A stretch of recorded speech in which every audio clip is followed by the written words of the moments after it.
moléculas em contato. Então, quando você coloca as moléculas em contato, eu tenho duas possibilidades, que é, a primeira, essas moléculas reagirem, ou seja, haver uma combinação entre elas e formar novos produtos, que a gente já viu isso em reações químicas, ok? Quando isso acontece, você tem uma variação de energia que é gasta no processo, que aqui no slide mostra aqui que está entre 50 e 100 quilocalorias por mol de moléculas. Uma outra possibilidade seria elas interagir. E, nesse caso, a interação ela é muito mais fraca. Por quê? Porque não há quebra de ligação química, é só uma interação que ocorre devido a essas moléculas apresentarem cargas. Como assim apresentar carga? Essas moléculas elas têm a sua eletrosfera com carga negativa, onde estão os elétrons da molécula, e o núcleo com carga positiva.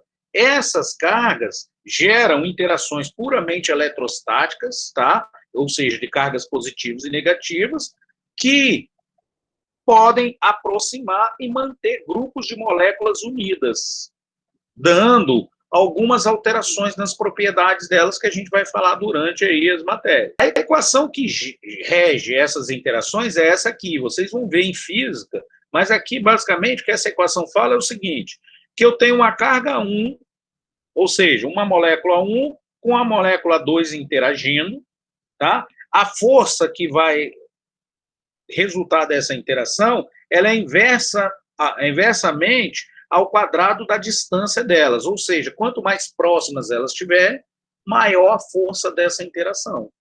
Tá?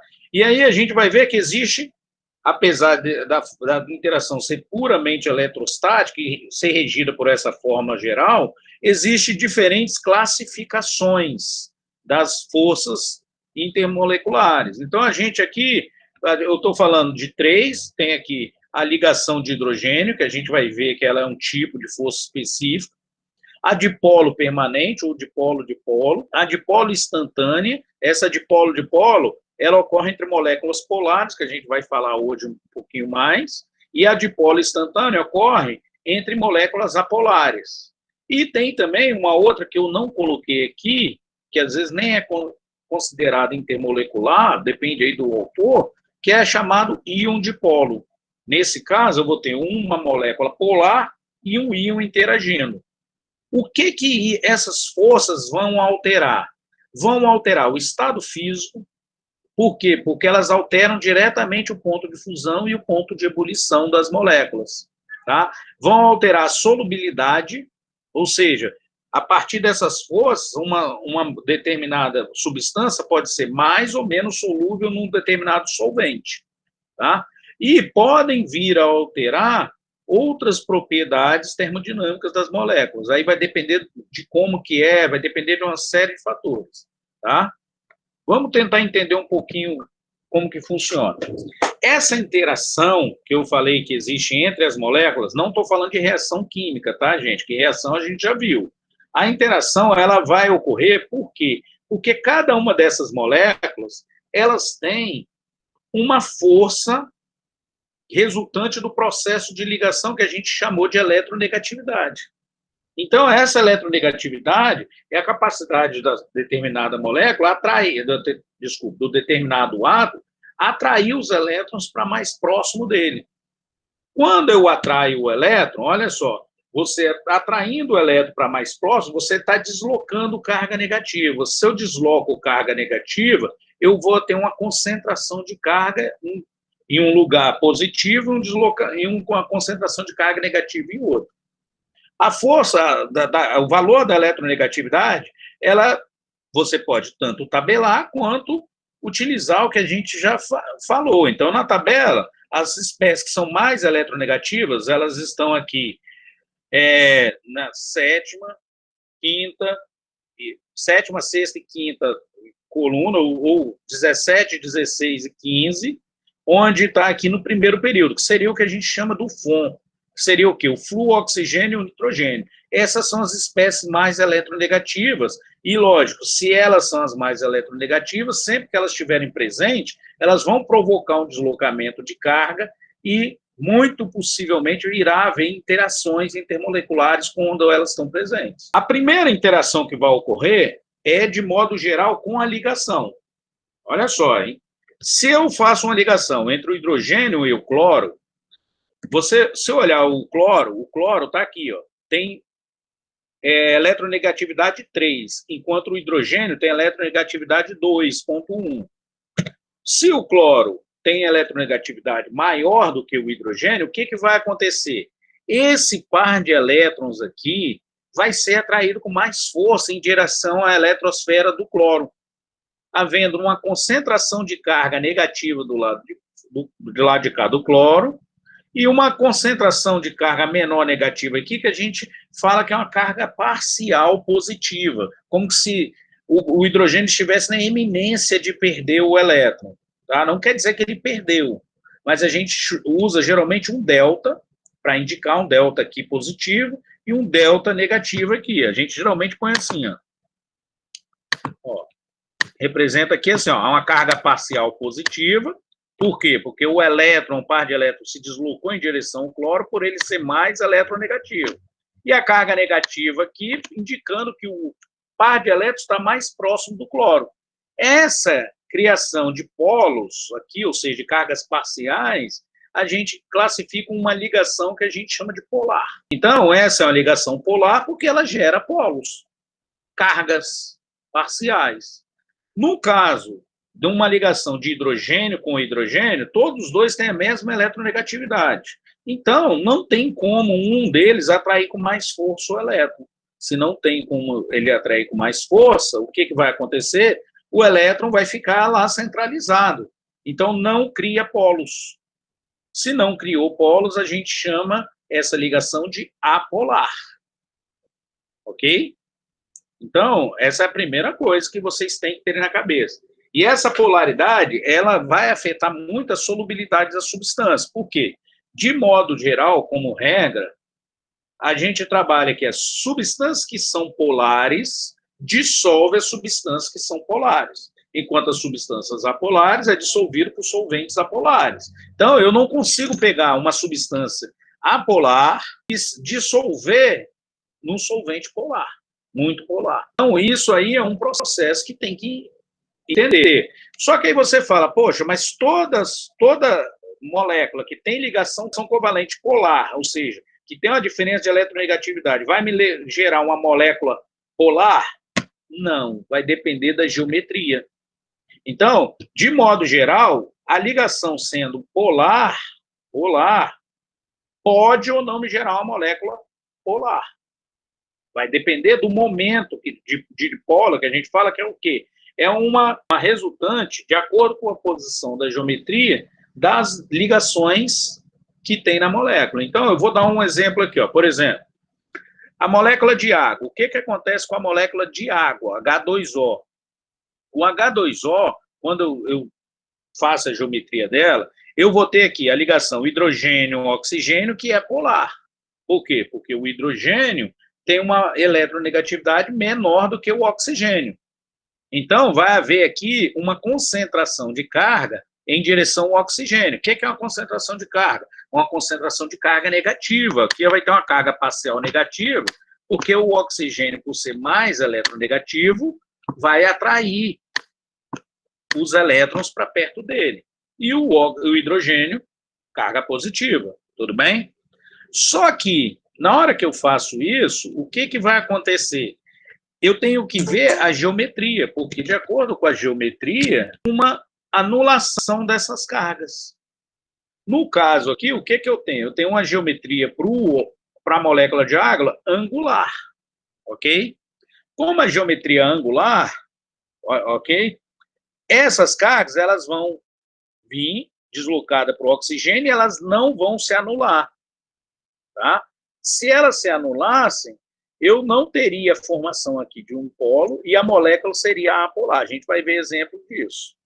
No caso aqui, como elas não se anulam, a resultante dessas cargas é uma molécula polar. Já, por exemplo, a ligação carbono-hidrogênio aqui do metano.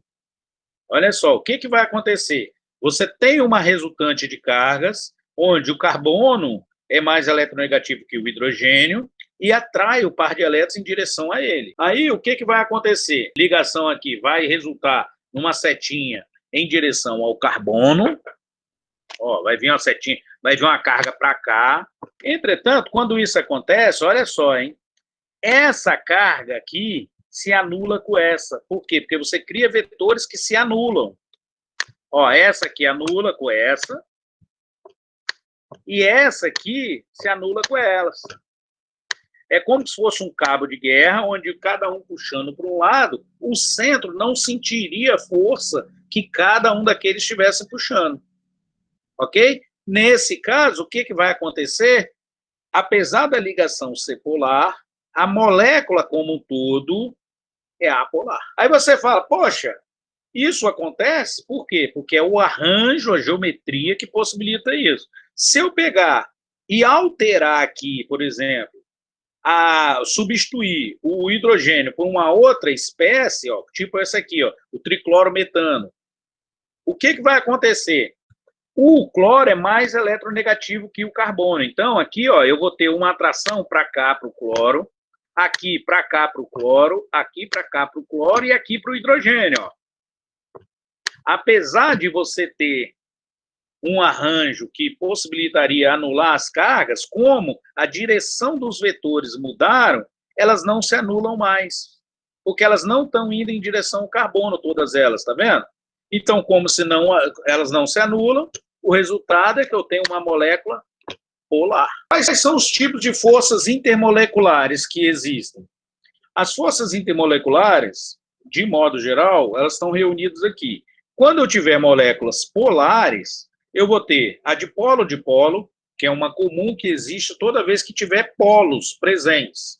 Então, o que é polos? Polo é aquelas cargas parciais que eu mostrei. No caso da água, ó, eu tinha aqui o hidrogênio, ligado aqui ao oxigênio, que está ligado a outro hidrogênio. Aqui eu crio uma carga positiva, porque o oxigênio tem carga eletronegatividade maior, aqui também. E aqui eu tenho uma carga parcial negativa. Por que a gente fala que é parcial? Porque essa carga só existiu no momento da ligação. Ok? Antes de ligá-la não existia. Essa criação de polos aqui pode me resultar numa interação de polo-dipolo. Por que de polo-dipolo? Porque uma outra espécie de água aqui, por exemplo, pode ser água, pode ser uma outra molécula, que tivesse aqui, eu teria a seguinte, ó, aqui eu não tenho uma carga parcial positiva do hidrogênio, esse hidrogênio é atraído por essa molécula aqui de oxigênio. Essa atração é um tipo de atração de polo, e mais especificamente essa aqui, a gente vai dar o nome dela de ligação de hidrogênio, que a gente vai falar mais em detalhes à frente. Uma outra atração que ocorre entre as moléculas polares é íon de polo, onde uma molécula polar que tem um polo vai interagir com um íon. O íon já tem um polo permanente. Quem é o polo permanente do íon? O cátion, que tem carga positiva, e o ânion, que tem carga negativa. Aí eu tenho as forças do tipo de polo induzido e as forças de dispersão de London para moléculas apolares. Essa aqui, para quando eu não tenho polaridade. Isso aqui são as moléculas apolares. Antes de falar, vamos ver quem foi o tal do Van der Waals. O Van der Waals, ele foi um cientista, tá? Neerlandês, aqui está neerlandês, não, é neozelandês, foi erro ali, desculpa, que ele trabalhou com essas interações entre os estados líquidos e sólido. Tá? Então, ele trabalhou durante muito tempo tentando compreender como que funcionavam os estados das moléculas e como que elas interagiam entre si. E ele que definiu que existiam algumas forças que atuavam em moléculas gasosas. Tá? Ele não sabia exatamente o que era, mas ele percebeu a existência dessas interações. E, para perceber, ele foi agraciado com o prêmio Nobel no início do século XX. Tá? Bom, em termos de intensidade da força, eu botei aqui, ó, dipolo instantâneo, que essa aí é quem? Moléculas apolares. São as mais fracas. Eu vou ter o dipolo permanente, que é aquela dipolo-dipolo, que existe entre moléculas polares. Eu vou ter as ligações de hidrogênio, que é um tipo específico dessas interações de polo-dipolo. E, por último, eu vou ter a íon dipolo, que é a mais intensa de todas, né, a mais forte de todas. Tá? Essas interações, só para vocês compreenderem, ó, se eu faço uma ligação química, que é feita na hora da reação, a gente falou que está em torno de 50 a 100 quilocalorias por mol de interações. No caso, a mais forte aqui vai resultar numa interação de possivelmente abaixo de 10 quilocalorias por mol, 10 vezes menor. Ela vai variar ali de 10 a 100 vezes, tá? Vamos ver aqui como que é essa força íon dipolo. A força íon dipolo, ela funciona assim, ó. Eu tenho um cátion ou um ânion, tá? Pode ser qualquer um dos dois. É muito comum essa interação com cátions, mas pode ser qualquer uma dos dois. E tem uma molécula, que pode ser uma molécula de água, tá? Que vai ter polos negativos e positivos. Então, se for o cátion, esse cátion ele vai ser atraído pela carga negativa e vice-versa, tá? E no momento que ocorre essa aproximação do cátion com o ânion, ocorre uma ligação parcial, como se fosse uma ligação parcial. Eles ficam interagindo. É uma interação fraca, mas como são milhões e milhões de moléculas interagindo, o resultado final é muito intenso. E o que isso vai resultar? Por exemplo, na maior ou menor solubilidade. Vocês vão ver lá na matéria de química analítica qualitativa que existe solubilidades diferentes nas moléculas, e quem vai definir essa solubilidade, se for uma solução com íon, vai ser justamente essa interação íon-dipolo. Tá? Então, o ânion pode ter isso também, mas essa interação, ela provoca uma maior ou menor solubilidade, tá? E a aproximação dessa molécula de água ao ânion, a gente chama de solvatação.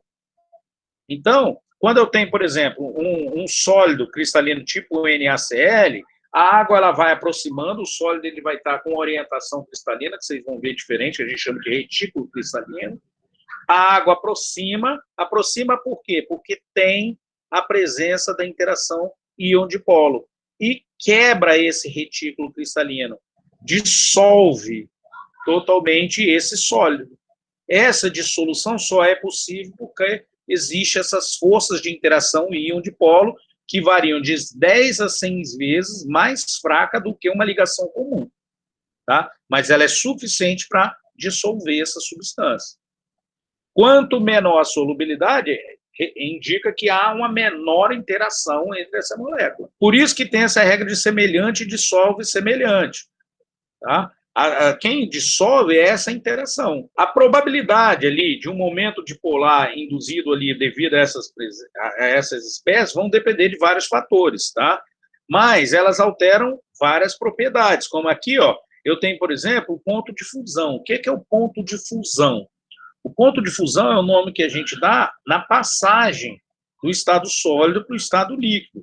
O ponto de fusão, ele varia, tá? Ele vai variar aí, tem diversos fatores, mas um dos fatores que influencia muito esse ponto de fusão é a massa molecular. Ok? E essa massa molecular, ela influencia, mas, ao mesmo tempo que ela influencia, outro fator que vai influenciar são essas interações. A gente vai ver mais detalhadamente como que funciona isso quando eu falar aqui dessa parte de polo, que eu vou mostrar o gráfico lá da variação. Bom, as forças de polo, elas ocorrem entre moléculas polares. Aqui eu já não tenho mais a presença de íons. São duas, a gente fala de duas moléculas, né? Mas, na verdade, são milhões de moléculas que têm uma parte positiva e uma parte negativa, ou seja, os polos, que foram criados devido à diferença de eletronegatividade da molécula, tá? Da ligação da molécula. Quando eu tenho aqui essa presença aqui, a parte negativa de uma molécula interage com a parte positiva da outra, ok? E essa interação, quanto mais forte, mais próximas vão atraindo essas moléculas. E isso resulta o quê? Por exemplo, na alteração do ponto de ebulição. Como assim vai alterar o ponto de ebulição? O ponto de ebulição é a passagem do estado líquido para o estado gasoso. Se as moléculas têm uma interação muito forte entre elas, o que vai acontecer? Para você passar ele para o estado gasoso, você tem que quebrar essa interação aqui, ó. Então, você provoca o aumento do ponto de ebulição, porque você tem que gastar mais energia para quebrar a interação. Tá? E essas moléculas polares, essa energia interage muito e provoca diversas alterações que a gente vai ver ali. Tá? Um tipo de estrutura de polo que causa diversas alterações nas propriedades de substância é o que a gente chama da ligação de hidrogênio. Por que ligação de hidrogênio? Porque ela foi vista primeiramente na molécula de água, onde é uma interação que ocorre a carga negativa do oxigênio de uma molécula com a carga positiva do hidrogênio de outra molécula, ok?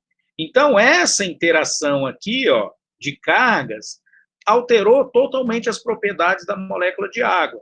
Ela é uma interação de polo, por quê? Porque a água é uma molécula polar, ok? E ocorre a interação entre os polos. Só que ela tem uma intensidade tão forte que foi dado um nome específico para ela, ligação de hidrogênio. E ela provocou diversas alterações no ponto de fusão, no ponto de ebulição, na estrutura cristalina da molécula de água, no seu formato no estado sólido. Então, ela, na capacidade da água solvatar íons e dissolver os íons, tá? Porque como ela tem essa presença da ligação de hidrogênio, ela possibilita uma maior dissolução. Por isso que a água é considerada um solvente universal. Quer dizer que não tem outras moléculas que vão ter a ligação de hidrogênio? Tem sim. Por exemplo, o HCl, o HF, são todas moléculas que têm ligação de hidrogênio muito forte, está vendo aqui? Então, a capacidade desses ácidos de dissolver está relacionada também a essa interação, tá, do hidrogênio. Por que ela é muito forte? Porque como o cloro, e no caso aqui o oxigênio e o flúor são muito eletronegativos, eles criam um polo negativo muito intenso e também uma carga parcial positiva muito intensa ao deslocar o elétron da ligação. Tá? Então, eles deslocam e, ao deslocar, eles provocam essas alterações. Para vocês terem uma ideia aqui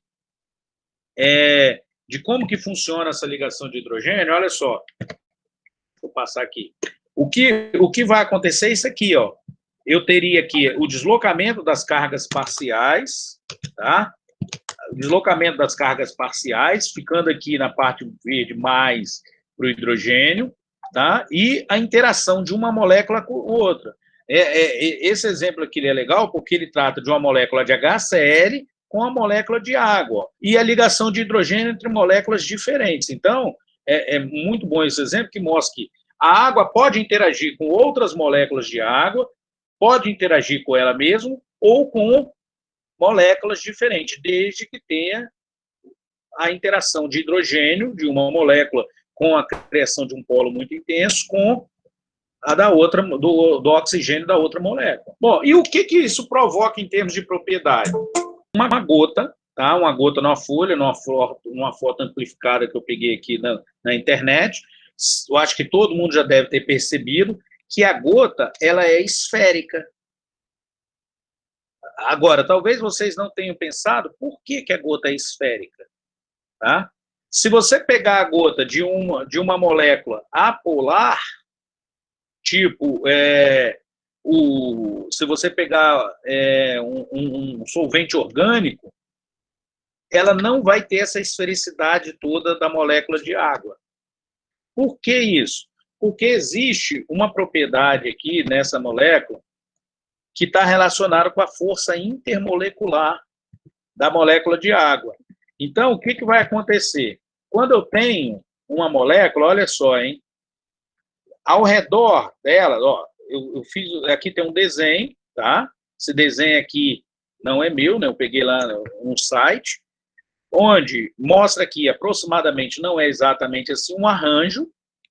Esse arranjo mostra diversas moléculas de água que estariam ali espaçadas uma ao redor da outra, e Pensando numa molécula específica aqui, ele mostra a interação dessa molécula com outras que estão ao seu redor. Aqui, ó.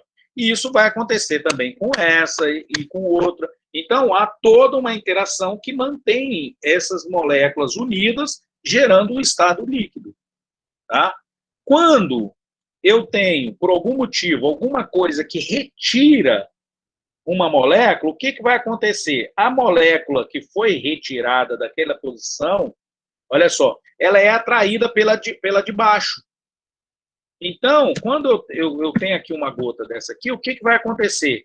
A molécula que está saindo, está na superfície, ela não está interagindo com nada aqui em cima, mas ela está interagindo com outras moléculas de baixo. E aí as de baixo puxam ela devido àquela interação, fazendo com que, ao invés dela ficar aqui quadrada, pontiaguda, ela vem aqui e seja atraída para baixo.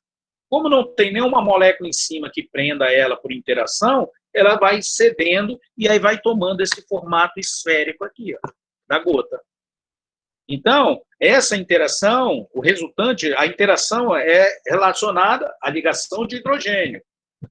Que ligação de hidrogênio? Essa aqui das cargas, dos polos na molécula de água. Mas o nome que se dá a essa propriedade é chamada de tensão superficial, tá? Que é a força com que a superfície daquela substância consegue resistir acima dela. E isso vai me causar outras coisas. Por exemplo, aqui mostra aqui a figura de um inseto, 2 insetos, na verdade, boiando numa superfície. Esses insetos que estão boiando na superfície ali, eles só conseguem boiar por quê? Porque essas moléculas que estão aqui na patinha desses insetos estão resistindo ao peso dele, fazendo com que ele fique flutuando. E o que é esse resistindo ao peso? Ao peso dele? É o que a gente chama de tensão superficial. No momento que essa molécula aqui começa a ser empurrada para baixo, a molécula de baixo resiste àquela por interação.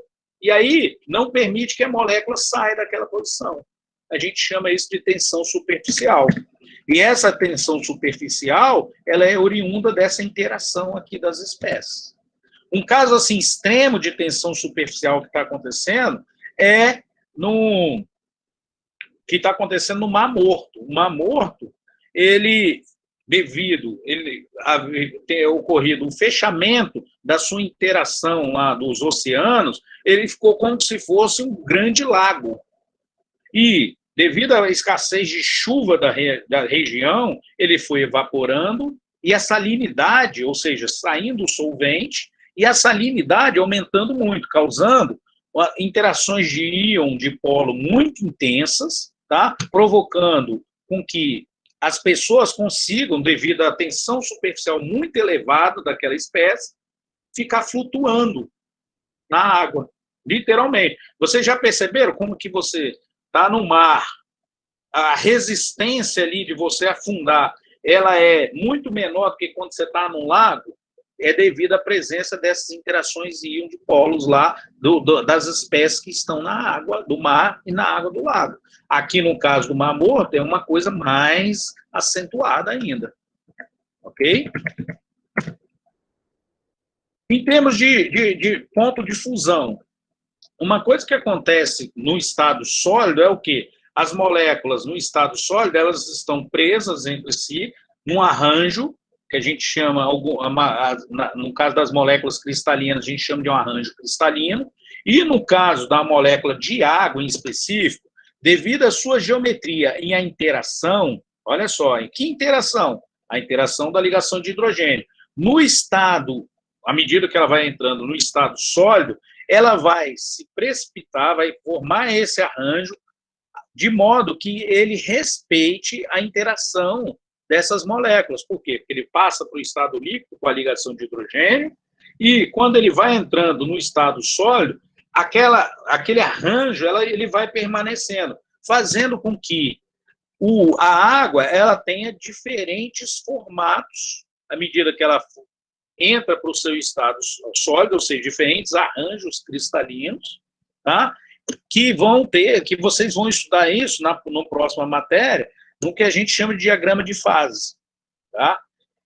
Além disso, se vocês observarem, um outro fator que é provocado por isso, na hora que você forma o gelo, que é a água no estado sólido, esse gelo ele tem densidade menor do que no estado líquido. Por quê? Porque na hora que vai formando esse arranjo, devido a essa interação angular aqui, entre uma molécula e outra, ocorre a formação de um espaço vazio, muito grande, aqui na hora que eles vão precipitando. E aí você fala, o que isso tem a ver? A densidade é a massa sobre o volume. Se eu tenho espaços vazios muito grandes, o meu volume, apesar de ter um volume definido, boa parte dele é de espaço vazio e não de massa. Quando eu tenho ali a minha densidade, no estado sólido, ela fica menor do que no estado líquido, que esse espaço vazio diminui, porque com a interação de hidrogênio, essas moléculas se aproximam mais. Ok? E aí você tem lá o fato do gelo boiar. Não é comum, tá? O sólido ter uma densidade menor do que o do líquido. No caso da água, devido à ligação de hidrogênio, isso acontece. Ok? Vou continuar, hein? Professor, você pode repetir essa parte do... Como é que fala? Do sólido boiar? É porque por que o gelo boia, vocês entendem que quando ele está no estado sólido, essas moléculas elas ficam num determinado arranjo cristalino, ou seja, o que a gente chama de arranjo cristalino é o quê? É uma posição definida de uma molécula em relação à outra, havendo um espaço vazio entre elas. Quando eu passo a dissolver isso aqui, ele vai para o estado líquido, ou seja, quando ocorre a fusão, esse espaço vazio que existe aqui, ó, tá vendo? Aqui, ó, se você olhar aqui, ó, eu tenho tipo um losango aqui, ó, vazio aqui, ó. Esse espaço vazio diminui. Por que diminui? Porque, devido à ligação de hidrogênio, essas moléculas se aproximam mais. Porque lembra que eu falei que essa atração era mais intensa de acordo com a redução da distância entre as moléculas? Quando elas diminuem, eu fico no estado líquido, uma densidade maior, porque reduz esse volume vazio, uma densidade maior do que no estado sólido. Por isso que a espécie que é mais densa, ela afunda, a espécie que é menos densa, boia. Por isso que o gelo boia na água. Tudo bem? Entendi. Obrigado. Beleza, tranquilo. Um outro fator que influencia muito é o ponto de ebulição. Quando eu pego a molécula de água, devido a justamente essa interação de hidrogênio, olha só, se eu comparo a molécula de água, deixa eu pegar o gráfico aqui. O que eu tenho? Ó? Nessa figura aqui em rosa, eu tenho aqui o grupo 16. O que é o grupo 16, gente? É o grupo da tabela periódica onde a molécula de água, o átomo de oxigênio está. Se eu pegar o mesmo tipo de molécula de ligação oxigênio e hidrogênio, daquele grupo ali, o que eu tenho? Olha só, eu vou ter o telúrio, selênio, enxofre e oxigênio. Por definição, normalmente, quanto maior o ponto de fusão, quanto maior a massa molecular, a massa da molécula, tá? Maior a temperatura de ebulição. Por quê? Porque você gastaria mais energia para levar ela a esse estado. Só que se você olha aqui, ó, o telúrio ligado ao hidrogênio é o que tem a maior massa molecular.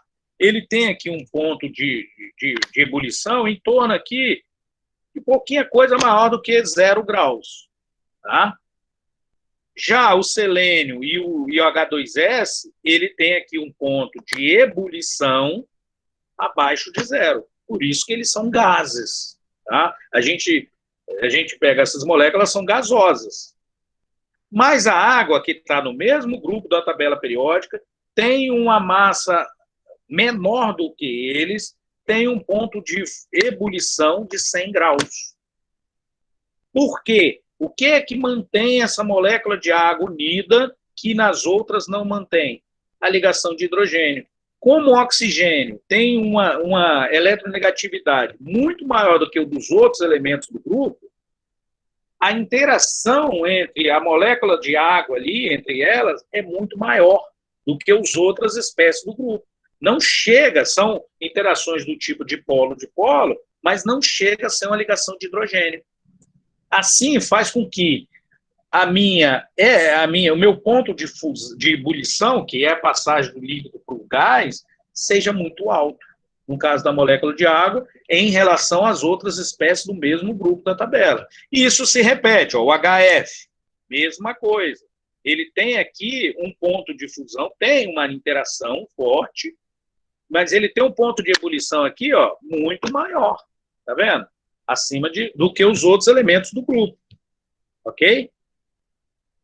Já aqui, ó, se eu pegar o grupo 14, ó, o CH4, ó, como ele é apolar, o ponto de ebulição dele é muito pequeno, menos 184, ok? Então, é a interação desses hidretos, desses grupos. Por que que o ponto de ebulição é diferente aqui nesse grupo 4 aqui, ó? Por quê? Ó? Em termos de massa molecular, ó, pegando massa, tá? A massa molecular da molécula de água é 18, 16 do hidrogênio e 16 do oxigênio e 2 dos hidrogênios. Já aqui, no caso do carbono, eu tenho massa do CH4, 16. Não é tão diferente assim.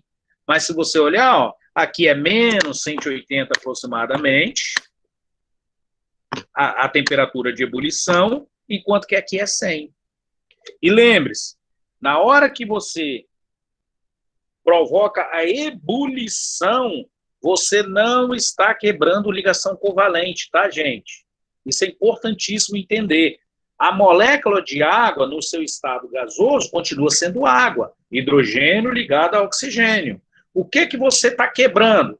As forças de interação que mantinham uma molécula ligada à outra, ou seja, as ligações de hidrogênio. Como o CH4 não tem ligação de hidrogênio, por quê? Porque é apolar, o ponto de ebulição dele é muito mais baixo, porque você gasta muito menos energia para ele ir para o estado gasoso. Na verdade, baseado na nossa atmosfera, ele é gás naturalmente. Ok? A molécula de água não deveria... Olha, se você olhar o gráfico, a tendência desse gráfico em rosa era descer aqui, ó. Ou seja, a molécula de água ela deveria ter um ponto de ebulição abaixo de zero. E, no entanto, é o inverso. Tem um ponto de ebulição acima, muito acima. Da mesma forma, o HF deveria ter um ponto de ebulição também baixo, o NH3 também, mas não tem devido às interações de hidrogênios que ocorrem. Ok, gente? Isso é importantíssimo para vocês entenderem, tá? Eu acho que assim, esse gráfico aqui, nos exercícios lá que eu vou passar para vocês fazerem, vai ter exercício perguntando sobre esses valores, porque até o início do século XX, ninguém sabia explicar por que era desse jeito. Isso foi explicado durante o século XX. Dúvidas? Então, assim, a temperatura de ebulição deles é mais alta por causa da forte interação intermolecular. Isso aí, que é resultante daquela ligação entre a espécie, deslocando a carga da ligação e criando os polos. Ok. Por que você cria a ligação polar? Porque uma espécie tem uma eletronegatividade muito maior que a outra. Entendi. Ok? Uhum. Estamos quase terminando. Vamos lá, então, hein? Continuando aqui, então. Bom, no caso das moléculas apolares, não existe interação entre elas. Olha só, olhando como não existe a formação de carga, teoricamente você podia pensar assim, não tem interação nenhuma, mas não é bem assim. Existe a interação. Por quê? Até porque, apesar da molécula ser apolar, como a gente viu no caso lá do CH4, tem várias outras moléculas, a ligação ela é polar. Então, na verdade, existe uma carga na ligação. O que não existe é a resultante, tá? E aí você tem alguns tipos de interações que vão ocorrer. A primeira, isso é para a molécula apolar, tá, gente? É o que a gente chama de dipolo permanente e dipolo induzido. O que é isso? Quando eu aproximo uma molécula polar, que tem um dipolo permanente. Por que tem um dipolo permanente? Porque a resultante forma cargas negativas e positivas. Tá? Se aproxima de uma outra molécula apolar, essa presença da carga aqui provoca uma alteração das cargas daquela molécula polar. Por quê? Pensa aqui numa molécula que vai aparecer, vai se aproximando. Como é que eu aproximo, gente? Por exemplo, quando eu vou dissolver alguma coisa, quando eu ponho em contato, essa carga negativa da molécula polar, ou seja, esse dipolo permanente aqui, repele os elétrons que tinham aqui do outro lado da molécula apolar, cuja resultante é zero, mas a ligação não é. A ligação tem polo. E aí, a presença desse polo aqui faz com que a molécula que era apolar, instantaneamente, devido à presença da molécula polar, forme polos. Forme polos instantâneos. Esse polo que é formado ali, a gente fala que é um polo induzido. Por que induzido? Porque ele só apareceu pela presença da molécula polar. Mas ele passa a existir por essa presença. E esse polo induzido, ele provoca interações entre moléculas apolares. Então, aqui tem um exemplo aqui de eu pegar e dissolver o oxigênio, que é o O2, em água. Como é que eu faço isso? Só borbulhar oxigênio na água. Ele é um gás, mas ele vai entrar em contato com a água. Quando ele entra em contato com a água, apesar da molécula ser apolar, eu vou provocar um deslocamento de carga, induzindo a formação aqui de um dipolo na molécula, onde eu vou ter aqui uma parte positiva e uma parte negativa na molécula polar, tá?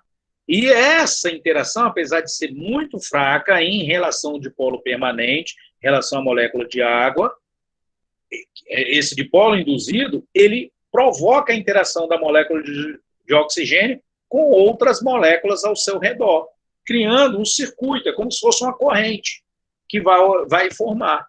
E aí o resultado disso é que esse dipolo induzido, gerando várias moléculas ao seu redor interagindo, vão gerar uma resultante de forças que vão alterar as propriedades dessas moléculas. Então, é uma interação que vai ocorrer pela presença de um dipolo permanente, sempre. Mas aí, quando eles perguntarem a você, poxa, uma molécula apolar pode ter uma interação? Pode. Uma delas é o dipolo permanente com o dipolo induzido. Induzido por quê? Porque aquele dipolo que existe vai provocar o aparecimento de carga naquele outro que não existe. Aqui tem um exemplo desse dipolo, que é o quê? O iodo. O iodo, vocês vão ver lá quando vocês trabalharem, que o iodo ele é um sólido amarronzado para violeta, e esse iodo, ele sublima. Naturalmente, ele sublima. Por que ele sublima? Porque ele passa do seu estado sólido para o estado gasoso direto. Ele forma um gás violeta. Ele não funde, não tem essa fusão. Ele simplesmente passa de um estado para outro naturalmente. Tá? Essa formação do iodo sublimar, ele está relacionado à presença desse dipolo induzido, ok? Então, esse dipolo induzido do iodo, da molécula de iodo, ela, sendo uma molécula apolar, ela vai ter a presença lá de outras espécies que vão induzir ela a esse estado onde o iodo passa do seu estado sólido para o seu estado gasoso diretamente, ok? Por quê? Porque você vai simplesmente, ele tem uma interação que mantém ele no estado sólido, você quebra essa interação e passa para gás direto. Ele não chega a formar um líquido. Por último, gente, olha só. Eu já estava esquecendo. O nome que se dá a esse dipolo induzido, pessoal, é chamado também de forças de dispersão de London, tá? É um outro termo que usa, porque London foi o cientista que trabalhou com essas interações com moléculas apolares, enquanto o Van der Waals trabalhava com as moléculas polares, o London trabalhou com as apolares. Tá? E aí, como eles trabalharam, o nome que se deu foi as forças de London, enquanto, de modo geral, essas interações são chamadas forças de Van der Waals também. Eu estou falando isso porque, às vezes, eles usam esses termos, o que acaba confundindo vocês um pouquinho.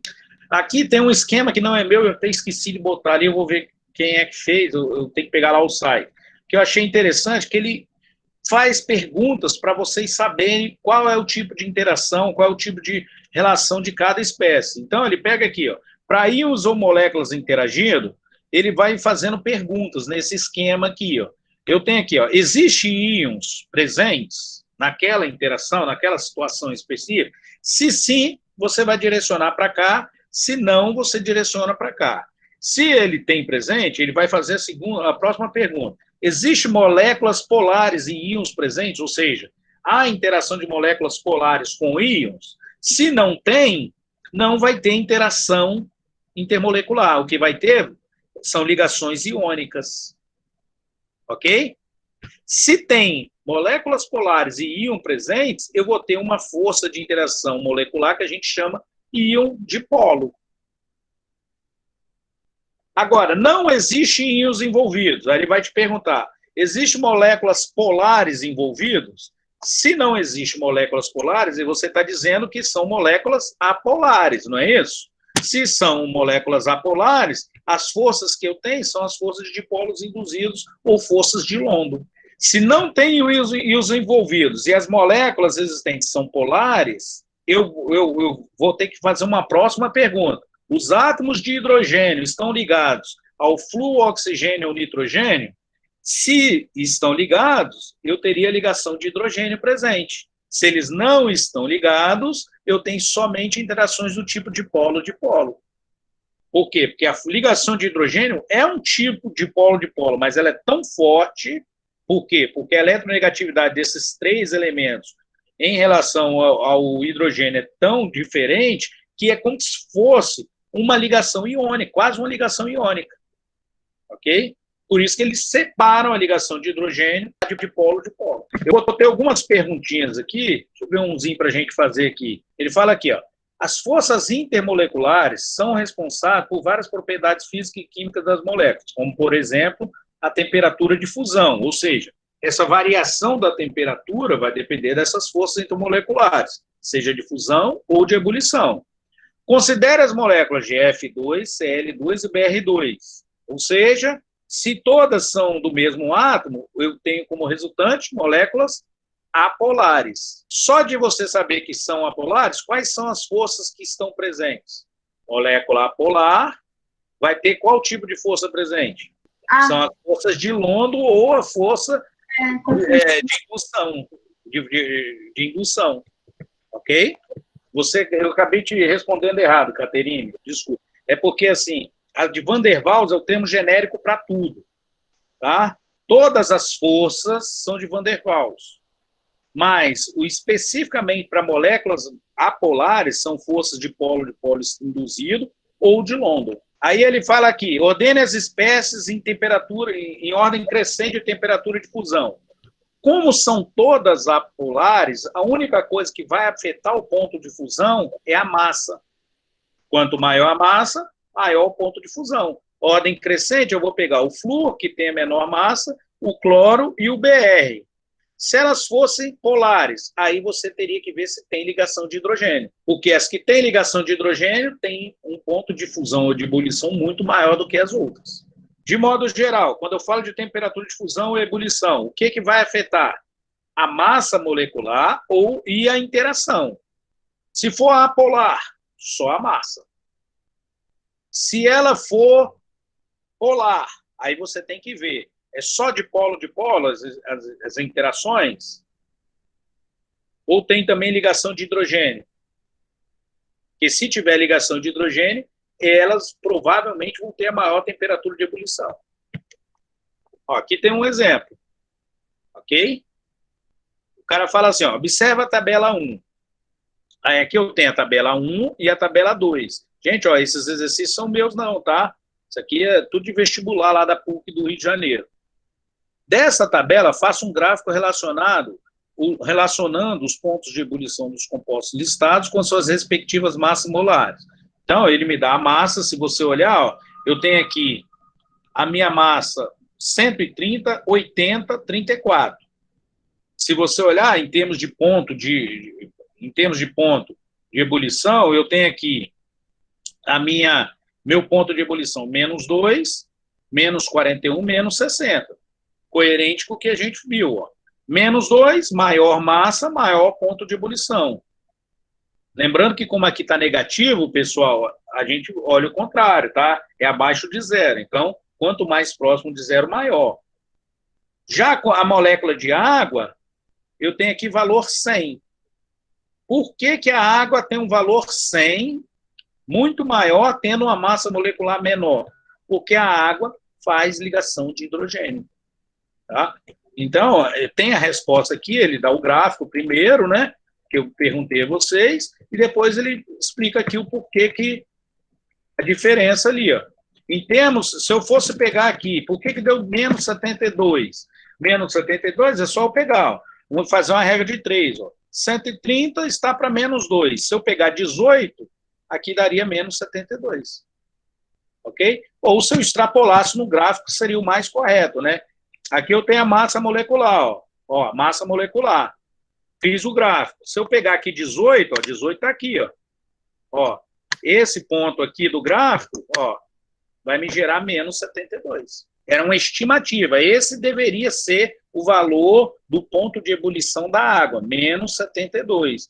No entanto, a água tem ponto de ebulição 100. Por que que ela tem esse ponto de ebulição 100? Porque a água forma ligação de hidrogênio e as ligações de hidrogênio mantêm essas moléculas unidas. Ok? Por que que ocorre a ligação de hidrogênio na água? Porque o oxigênio tem uma eletronegatividade muito grande, formando um dipolo permanente, ou seja, atraindo o elétron para próximo dele com muita intensidade, aí ele forma um dipolo negativo muito forte e um dipolo positivo também lá do hidrogênio. E aí, o que vai provocar? O aumento da temperatura de ebulição. Então, se vocês observarem, as perguntas são sempre em cima das coisas que a gente falou. Aqui, novamente, falando sobre temperatura de ebulição. Então, tá bom. Por hoje, é só. Obrigado aí por vocês terem vindo, tá? E qualquer dúvida, a gente vai conversando.